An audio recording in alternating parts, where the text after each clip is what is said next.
Buenas tardes con todos y bienvenidos nuevamente a un nuevo episodio de lo que he llamado la revolución de la espiritualidad, en el sentido de crear los espacios para la reunificación de la espiritualidad y las ciencias.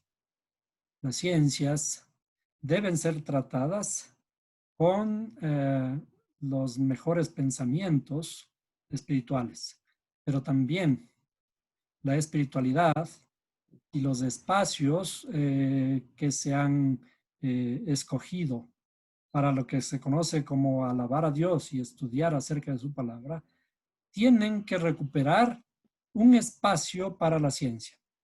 No pueden ser espacios diferentes, tienen que ser los mismos espacios, tienen que ir de la mano, tienen que ser paralelos porque la espiritualidad se debe entender de mano de la ciencia y la ciencia se debe entender de mano de la espiritualidad.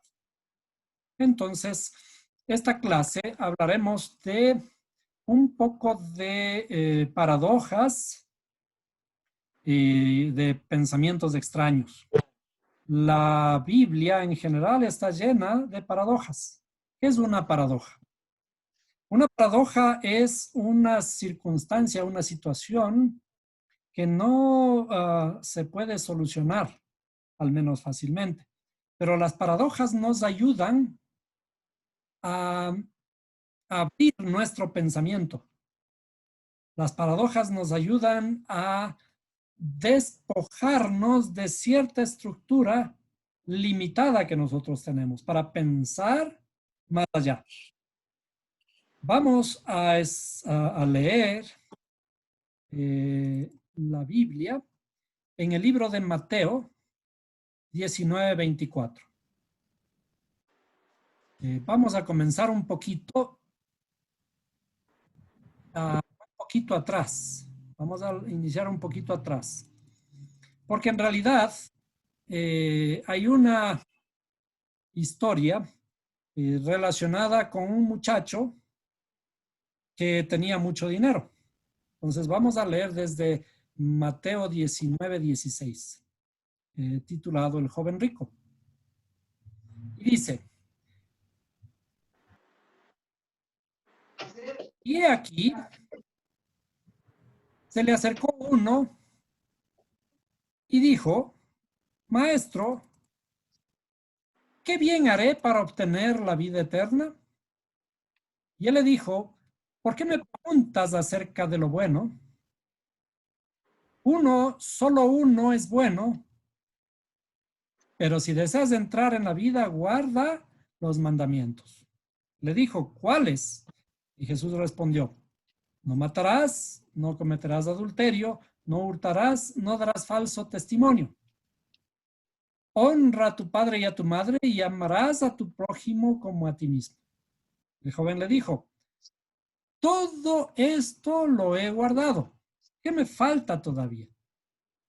Jesús le dijo, si quieres ser perfecto, ve y vende lo que posees y da a los pobres y tendrás tesoros en los cielos. Y ven y sígueme. Pero al oír el joven estas palabras, se fue triste porque era dueño de muchos bienes. Y Jesús dijo a sus discípulos, en verdad os digo que es difícil que un rico entre en el reino de los cielos.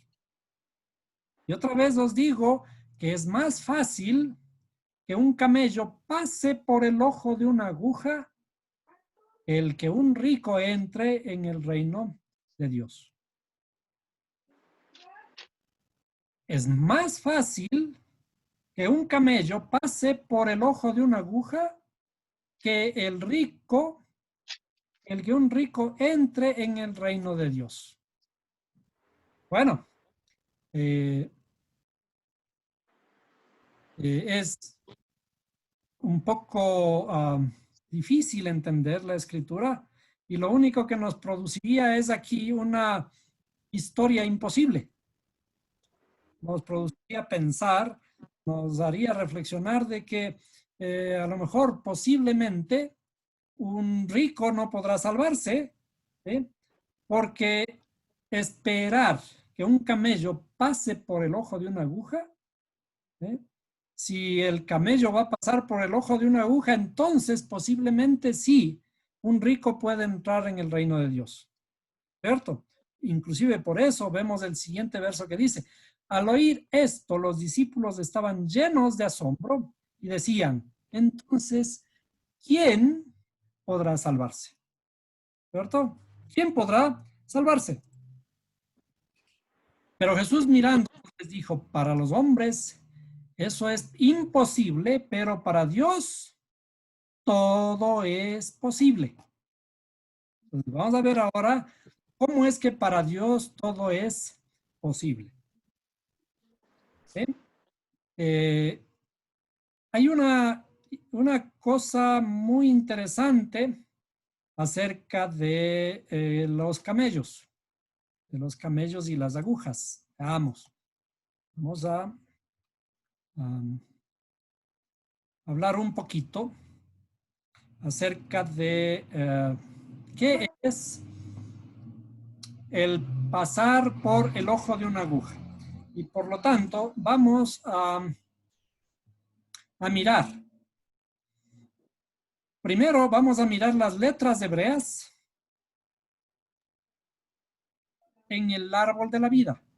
Y si ustedes tienen también las letras hebreas en en la tabla de letras hebreas, los significados y los números de las letras hebreas a la mano, entonces vamos a relacionar con lo que estamos hablando ahora. Bien.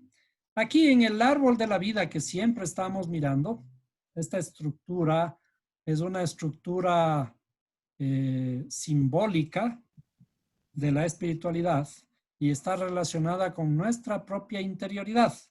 Esto habíamos visto, ¿no? Nuestra propia interioridad. El árbol de la vida está dentro de nosotros. Es una representación simbólica de lo que tenemos que entender primero para alcanzar los niveles espirituales. Aquí en el árbol de la vida podemos encontrar un par de letras. Entonces vamos a revisar. ¿En dónde se encuentran las letras Gimel? Las letras Gimel. Las letras Gimel. ¿Sí? Y la letra Q. ¿Sí? Letras Gimel y Q. Bien. Ahora, relacionando con el significado y con la forma de las letras, vamos a analizar un poquito. ¿Sí? En el árbol de la vida, las letras Gimel y Q se encuentran en el lado izquierdo superior, ¿no? Superior izquierdo. Y vamos a recordar esta sefira de aquí. ¿Sí? Es la sefira de Geburah o el rigor. Y es llamado también el miedo. ¿Sí? ¿Sí recuerdan? El miedo. Entonces, la letra Gimel y la letra Kuf, las dos están cercanas a la Sefirá de Geburah, que significa, vamos a ponerle por aquí, significa el miedo o el temor. ¿Eh? El miedo o el temor. Y de paso, ¿a quién se asocian? ¿A cuál de los patriarcas se asocia esta Sefirá? A Isaac. Exactamente, a Itzhak. ¿Sí? Itzhak. Bien, ¿qué está dicho? ¿Qué significa Itzhak? ¿Qué significa Isaac? El significado de Isaac es el rigor, el rigor. rigor. Y también la palabra en sí mismo significa el miedo reirá. Reirá. El miedo reirá. Muy bien. Entonces ahora, ¿qué significa la letra Gimel y la letra Kuf? Vamos a, mantenemos esto pendiente aquí y ahora vamos a nuestras, a nuestro espacio de trabajo. Vamos. ¿Dónde estaba? Vamos a una pizarra en donde vamos a dibujar. Primero vamos a escribir y hasta tanto ustedes ya tienen la tabla de significados de las letras hebreas, ¿no es cierto? La primera es la letra Gimel. Déjenme ver si es que logro encontrar rápidamente. Aquí está, la letra Gimel, ¿cierto? La letra Gimel, ¿qué significa? Camello. Camello. ¿Sí? La letra Gimel significa camello. ¿Cuál es el otro significado de la letra? Es el destete. También Recompensa. recompensa Destete. y destete. ¿Sí? Y también significa el hombre pobre o humilde. ¿Bien? Simplemente el hombre pobre o humilde. ¿Bien? Ahora vamos con la letra Kuf. La letra Kuf. Hasta tanto ustedes ya buscan el significado de la letra Kuf. Aquí. Perdón, hasta buscarle la letra, perdón, tengo que ir buscando, ¿no? La letra Kuf. La letra Kuf, vamos a poner el Kuf, se pronuncia así. ¿Ah? ¿Qué más? ¿Qué significa la letra Kuf? Redención. La redención. ¿Bien? ¿Qué más? La Kedushá o santidad, creo. Sí, la redención, la santidad. ¿Qué más? Y, como decíamos, también otro significado que vamos a ponerle allí a esta letra Kuf, suena también Kof. Vamos a ponerle por aquí. A ver, sería Kof. No cambia en absoluto la escritura, porque recuerden que en el hebreo no hay vocales, ¿no? Es una U que puede ser O también, ¿no es cierto? Y esta Kof significa mono. ¿Y qué es el mono? El símbolo de qué es el mono. El mono simboliza la risa. ¿Ven? El mono simboliza la risa. Bien. ¿Qué tiene que ver todo esto con lo que estamos analizando? ¿Ah? Estamos analizando acerca de un camello que tiene que pasar por el ojo de una aguja. ¿Bien? ¿Y qué tiene que ver el mono con la risa y con el miedo que vimos? ¿Bien? Entonces, la escritura aparentemente habla de un problema sin solución. Cuando le dice al joven rico, le dice, anda, vende todo lo que tienes y ven y sígueme. Entonces él se fue muy triste y entonces les dice a los que se quedaron allí, es muy difícil que un rico llegue al reino de los cielos porque es mucho más fácil que un camello pase por el ojo de una aguja. ¿A qué se estaba refiriendo entonces Jesús? ¿Eh? ¿A qué se estaba refiriendo?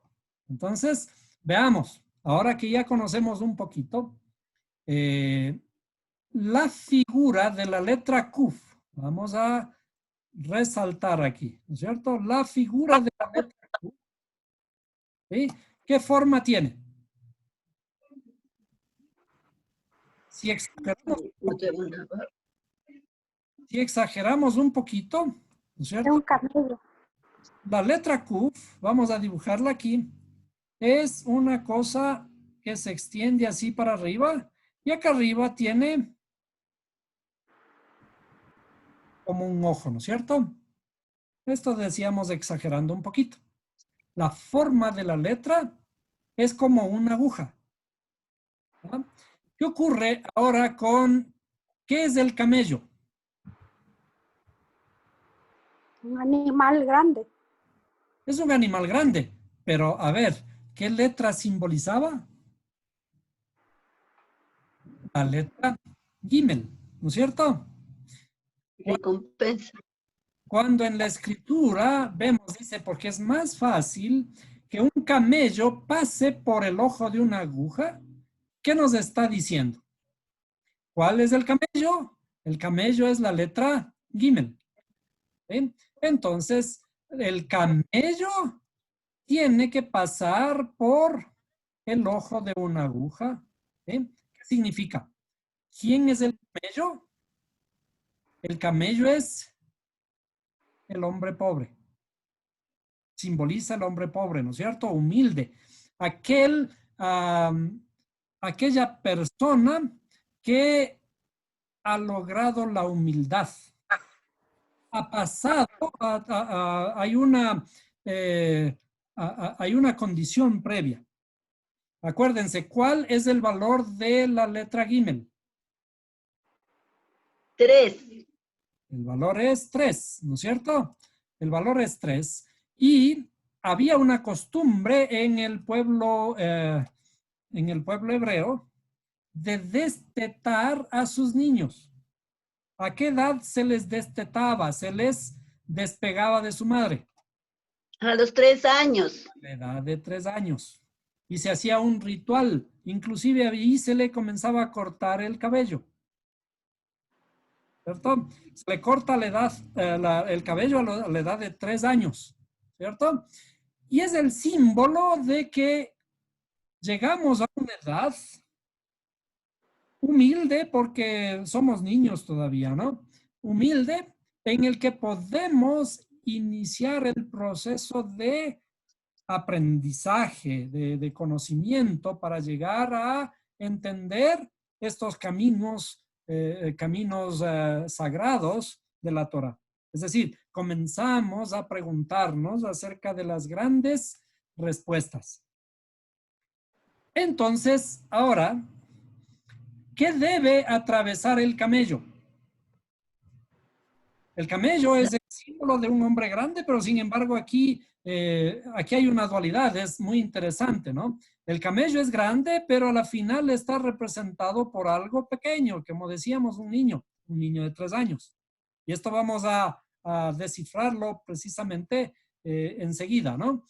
Entonces, este camello debe atravesar el ojo de una aguja. ¿Qué significa? El camello tiene que llegar a qué nivel. ¿Cuánto vale la letra Q? 100. 100. 100. Tiene que llegar a 100. ¿Quién fue que llegó a 100? ¿Qué personaje en la Biblia se menciona que llegó a 100 cuando fue transformado? Abraham. Abraham. Abraham, cuando Dios le promete, hace un pacto con él y le viene y le anuncia que va a ser padre, ¿no es cierto? Fue a la edad de 100 años. A la edad de 100 años tuvo a Isaac. Acuérdense otra vez, ¿a qué edad es que aparece Isaac aquí? A la edad de 100 años del padre. Es interesante, ¿no? Vamos a poner aquí, Isaac aparece cuando Abraham cumple 100 años. ¿Sí? Entonces, ¿de qué estaba hablando Yeshua? Dice, es más fácil que un camello pase por el ojo de una aguja a que un rico se salve. Entonces, en realidad nos estaba refrescando la memoria de la historia de Isaac. Isaac aparece justamente cuando un camello pasó a través del ojo de una aguja. En este caso, Abraham, ¿no es cierto? Abraham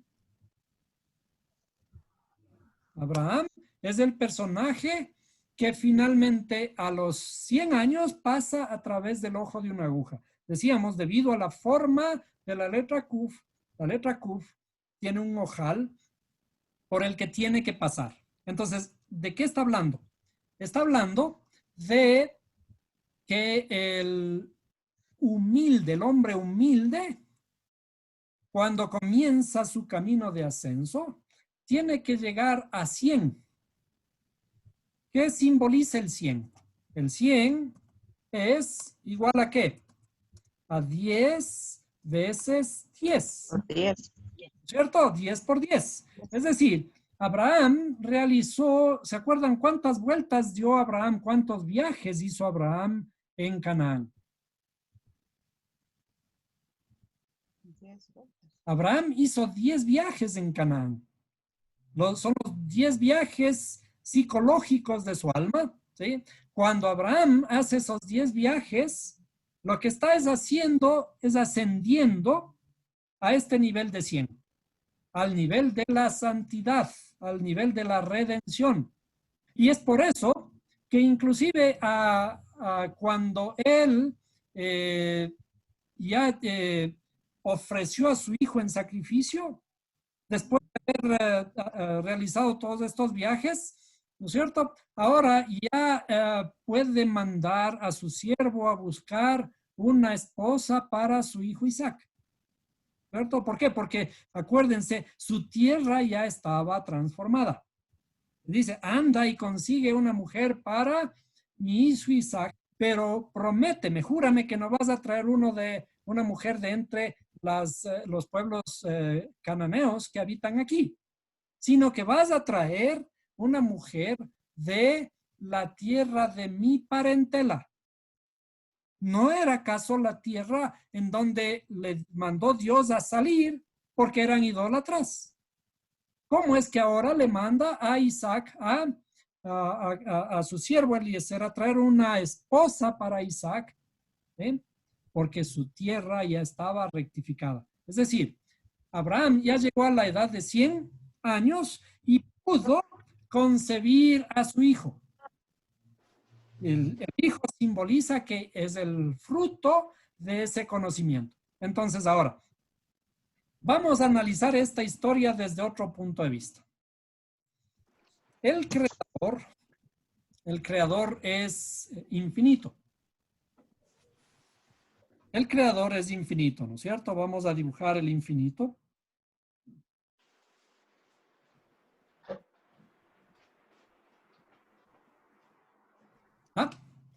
El infinito es la cosa más grande que existe. La cosa más grande que existe también está formado por la nada. O sea, él es el todo. Vamos a poner aquí, ¿no es cierto? El todo sería esta cosa, ¿sí? Todo lo que existe, ¿sí? Él es el todo, pero también es la nada. Vamos a ponerle por aquí, pequeñito, la nada. ¿Qué es este ojo de la aguja en donde inicia todo?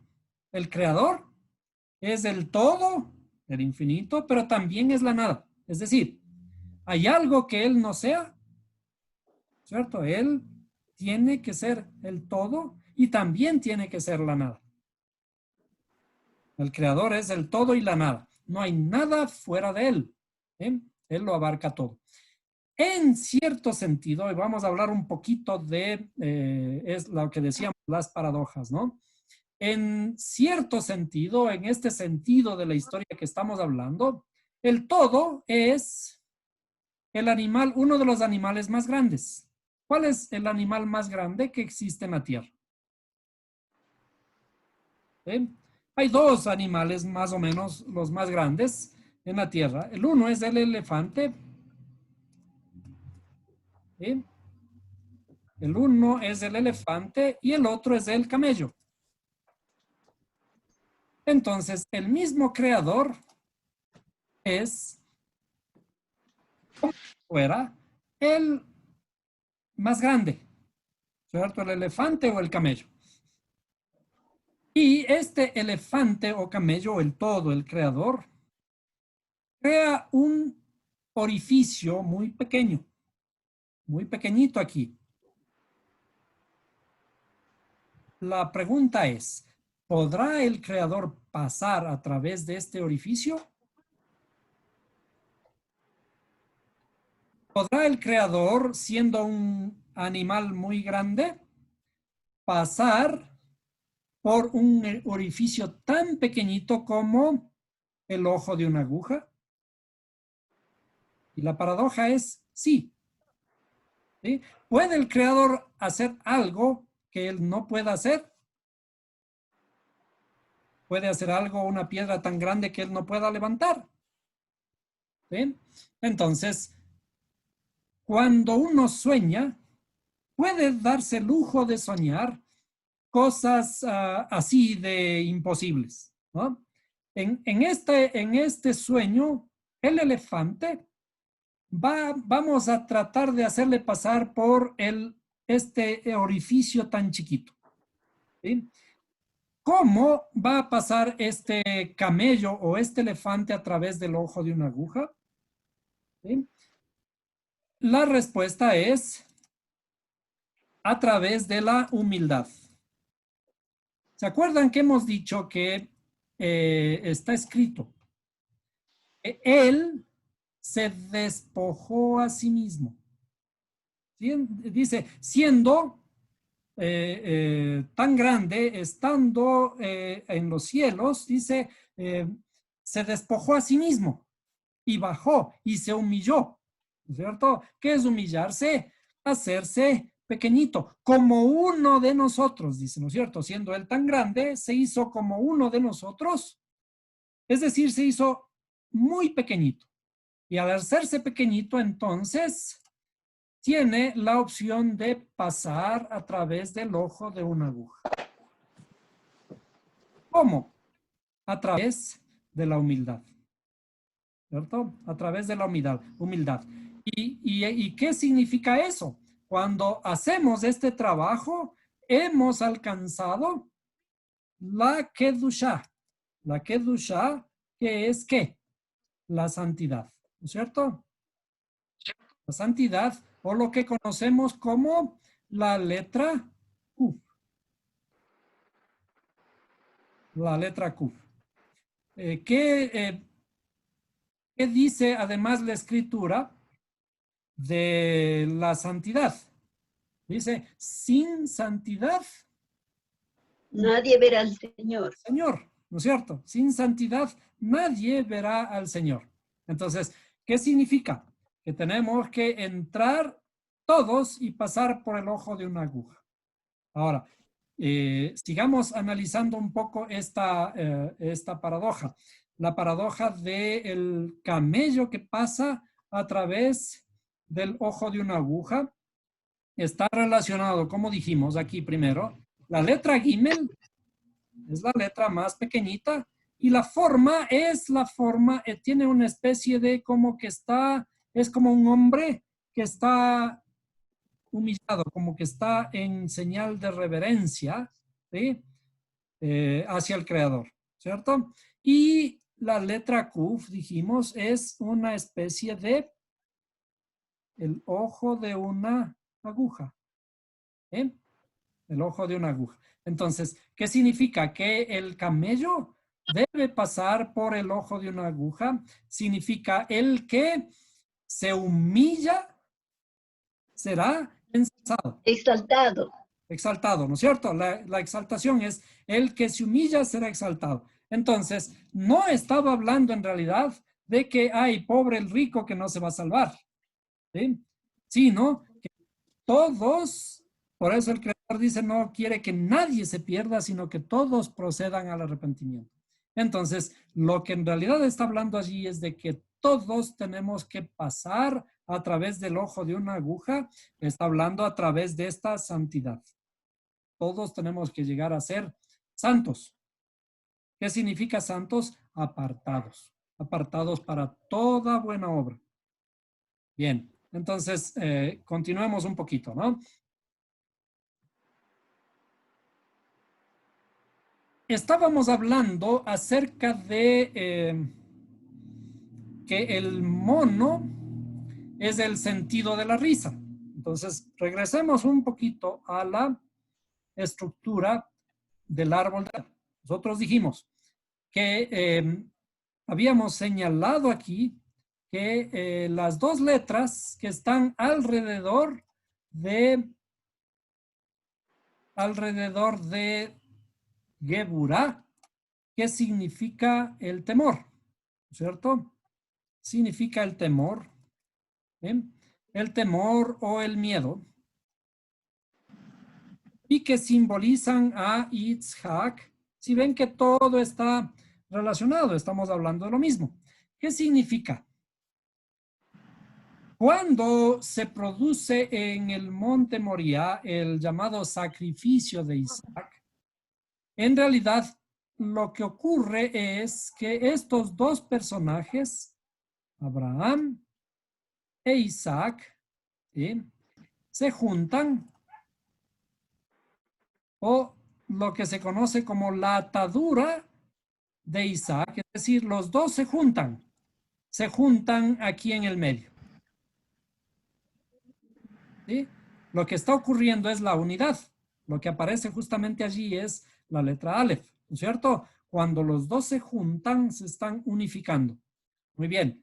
Ahora, cuando los dos se juntan, lo que está ocurriendo es que la bondad amorosa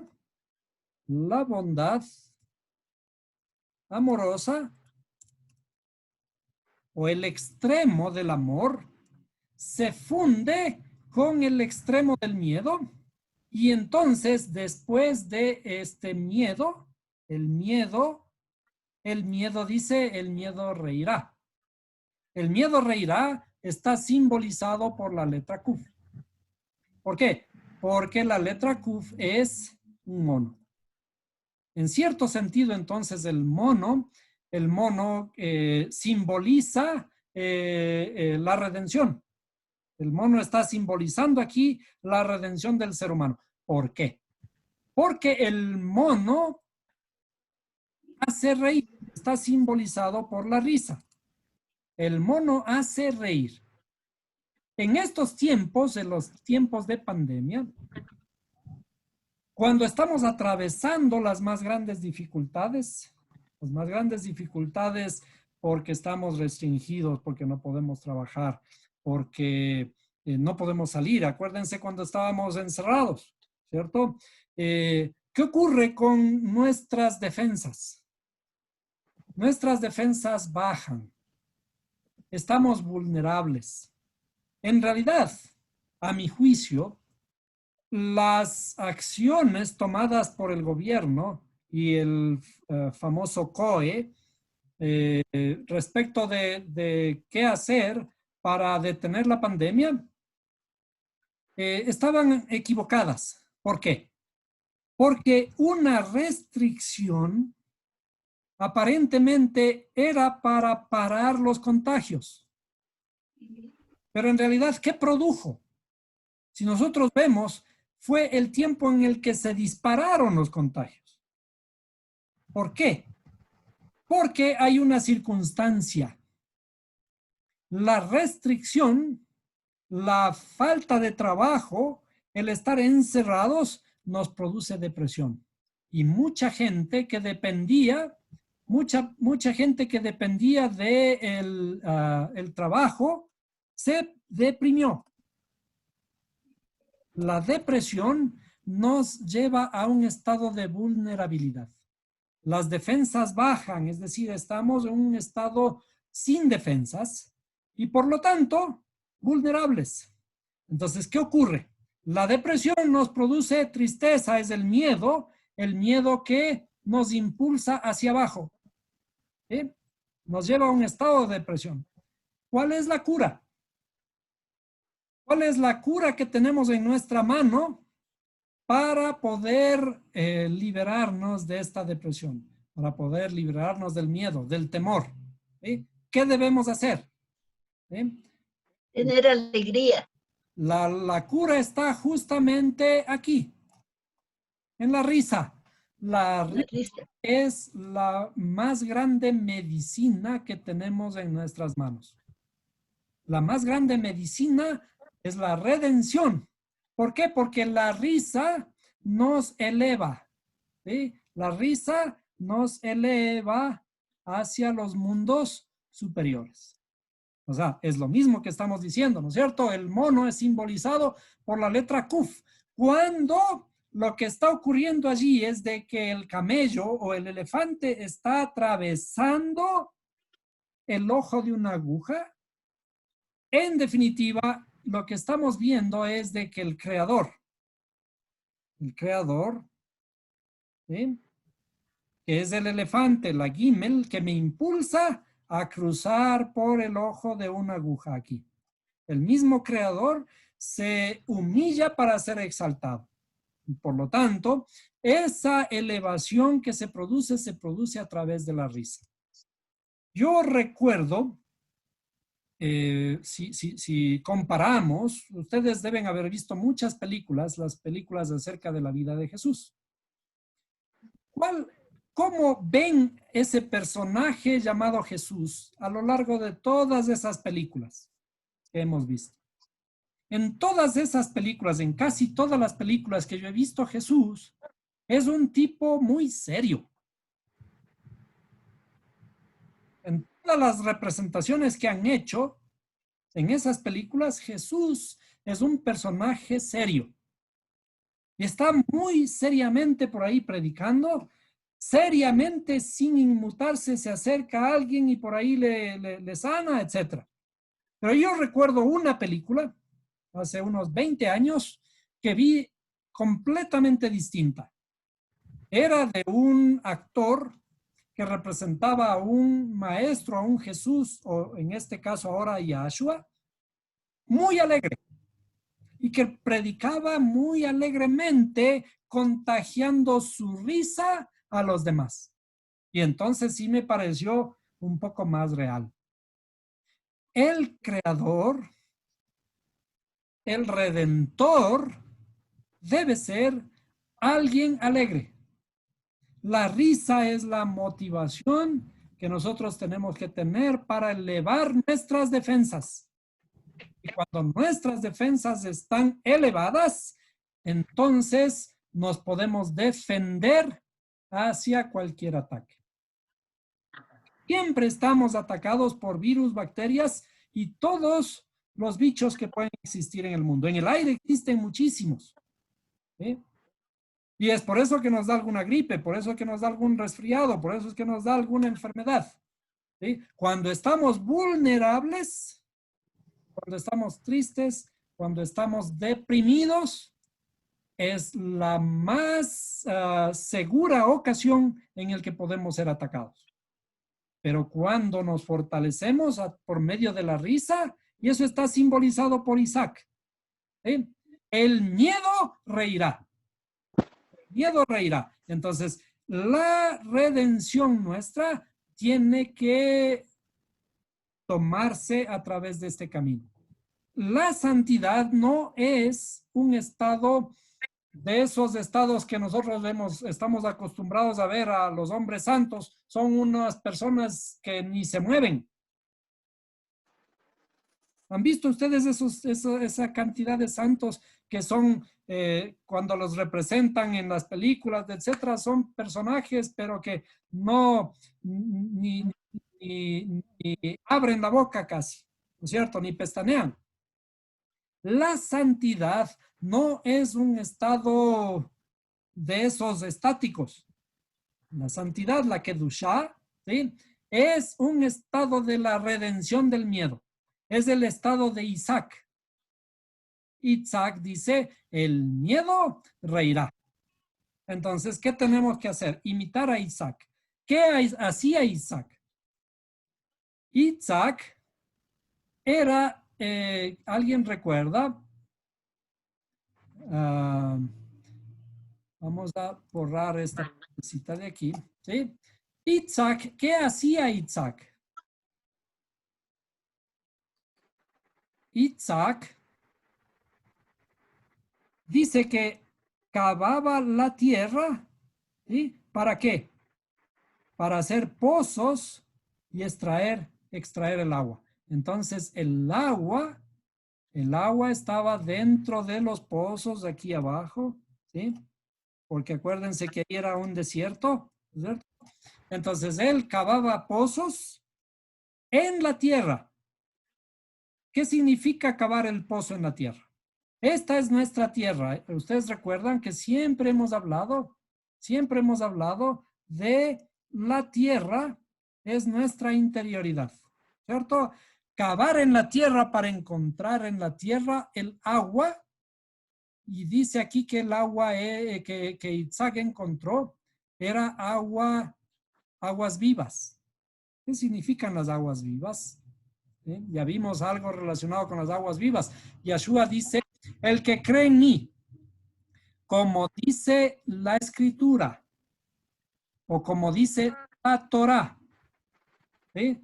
De su interior correrán ríos de aguas vivas. ¿Sí?